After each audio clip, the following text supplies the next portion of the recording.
সংসদের মসজিদ থেকে এমপিদের 20 জোড়া জুতা চুরি।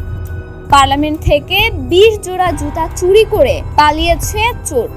ডজন খানিক নিরাপত্তা কর্মীর চোখে ধুলা দিয়ে চোর পালিয়ে যাওয়ায় খালি পায়ে বাড়ি ফিরেছেন এমপি মন্ত্রীরা। নিশ্ছিদ্র নিরাপত্তা ব্যবস্থাকে বুড়ো আঙুল দেখিয়ে এমপি মন্ত্রীর জুতা চুরির এমন ঘটনাকে কেন্দ্র করে বিতর্কের ঝড় উঠেছে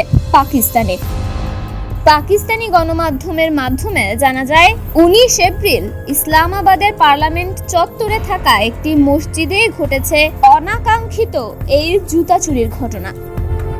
প্রশ্ন উঠেছে, পার্লামেন্ট চত্বরের এত নিরাপত্তার ভিতরে জুতা চোর ঢুকলো কিভাবে? ঘটনার দিন জুমার নামাজ পড়তে মসজিদে ঢুকেছিল সংসদ সদস্য, সাংবাদিক সহ অনেক সরকারি কর্মকর্তা। নামাজ শেষ হতেই চোখ ছানা বড়া হয়ে গেল সবার, কারণ কড়া নিরাপত্তায় ঘেরা পার্লামেন্টের চত্বরে মসজিদে অন্তত 20 জোড়া জুতা গায়েব। কিভাবে কি হলো বুঝতে পারছিলেন না তারা। অনেক খোঁজাখুঁজির পরে নিজেদের জুতা না পেয়ে অবশেষে খালি পায়ে ঘরে ফিরতে হলো অনেককে।